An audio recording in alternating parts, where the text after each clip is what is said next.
What's up, people? Welcome back to Invest with T Claus. My name is Tevi, and this channel is dedicated to my investment journey, along with coverage on crypto, Tesla, Nio, Virgin Galactic, and ChargePoint. Come for the information and stay for the perspective. So it's been a couple of weeks since we last talked about stocks, and the last time we did, I told you that the overall market would inevitably head lower before pushing higher.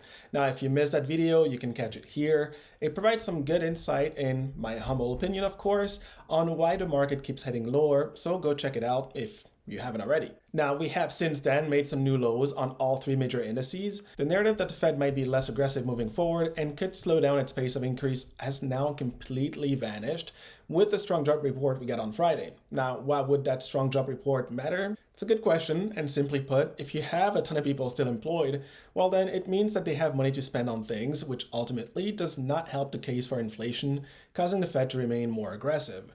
And that stance does not help risk assets like Nio. With that in mind, it's paramount to understand that the decline in the stock price does not necessarily correlate with poor company performance. So in today's video, I'll get you caught up on some of the most notable recent news on Nio. The more than 20% decline on the stock price is hard to stomach, I know, but it's actually not cause for alarm, though the stock price is definitely under pressure after it was rejected at the 200-day moving average line. As always, this isn't to be taken as financial advice. I am not a financial advisor. This is my personal approach to investing and the thought process behind it. I'd recommend watching all the way through so that you don't miss out on any pertinent information I'll be sharing. Drop this video a like if you haven't already and smash that like button. Those are two easy ways to show your support to the channel and help it grow if you appreciate the content. All right, let's get into it. Okay, so let's start with the fact that despite the lower Friday close at $13.76 and being down 12.76% for the week, overall consensus price target has risen from $31.07 3 weeks ago to now $32.97. More importantly, because of the steep decline the stock has experienced as of late, the expected return now stands at 139.61%, and I can't help but notice that the strong buy consensus rating still stands. This is all post-earning results, meaning that analysts have already taken into account the state of the economy both here and in China in their prediction models. We also know the delivery numbers for the month of September and all of Q3. Nio delivered more than 10,000 vehicles last month. The exact number is 10,878, bringing the third quarter deliveries to an all-time high, which is pretty amazing. Now, for context, that 10,878 number is a 2.35% year-over-year increase and up 1.88% month-over-month against the August delivery numbers. Besides the all-time high aspect of things, what's notable about these numbers is that they include deliveries for the ET5 as well, which is pretty cool. Now, if you recall, the ET5, which is the latest model in their lineup, started deliveries at the end of September on the 30th. Nio reported that 221 ET5s are included in the Q3 numbers, so they did execute to the plan, and that's important. But the biggest event for Nio in recent weeks actually took place just this Friday with the Nio Berlin event. This was the official product launch for Germany, the Netherlands, Denmark, and Sweden. As expected, they introduced the ET7, ET5, and EL7, and if you're confused about the EL7 name, no, it's not another new model. Nio decided to rebrand the ES7, that's the original name, by the way, still used in China. This was to ensure that they could launch on time and get around the current lawsuit Audi has filed against them. Audi is alleging that the naming convention is infringing on the Audi S7 model copyright. Now, personally, it's weird to me, but I'm glad Nio made the adjustment and moved on to avoid any launch delays.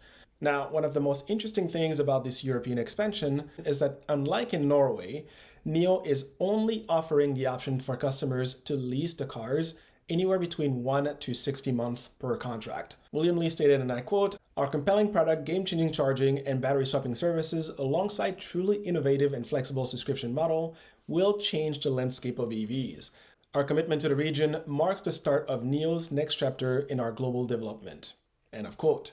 I think it's interesting because the move to only offer leasing as the initial option seems to align with the goal to truly localize the strategy for each market and achieve the best possible results. Time will tell if this strategy pays off for Nio. I personally think it will. So in the end, Nio continues to execute to the plan they laid out and is finding innovative ways to deliver what the customer is looking for. I've said it before, but the current market isn't supportive of riskier assets like growth stocks, and even less so of companies that have yet to turn profitable like Nio. So in an environment with rising rates, these type of stocks will remain pressured. Now, you got to remember that this current market is clearly driven by asset managers, hedge funds, and large institutions that can move a stock price by plus or minus 10% on a daily or weekly basis simply by placing on big trades and selling as soon as the targeted return is achieved to lock in those gains for their clients. That's the current state of things, okay? So as a small neo retail investor, you need to decide if you'll continue holding it for long term or not. But the bottom line is this: the outlook for Nio has not changed. The stock price may be under pressure. However, the fundamental picture keeps improving, and for me as a long-term investor, that's what matters.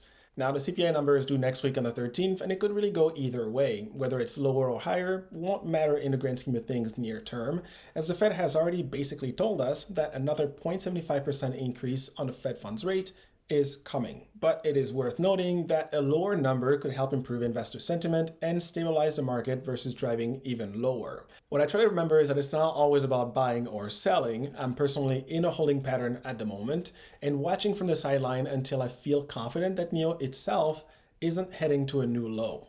And so if waiting a few weeks means that I can get the stock price for less out of pocket money, then it's worth letting things play out. Just my opinion again. But on that note, that's where I'm going to leave it for today. Don't forget to drop this video a like if it helped you gain a new perspective, and share with others who you think could also benefit from it. For my newcomers, subscribe and don't forget to ring the notification bell so that you too can stay in the know. I'll be back on Sunday for my weekly video. Till then, you can keep up with me here on Twitter. Thank you for watching, stay humble, hustle hard, and I'll see you in the next one.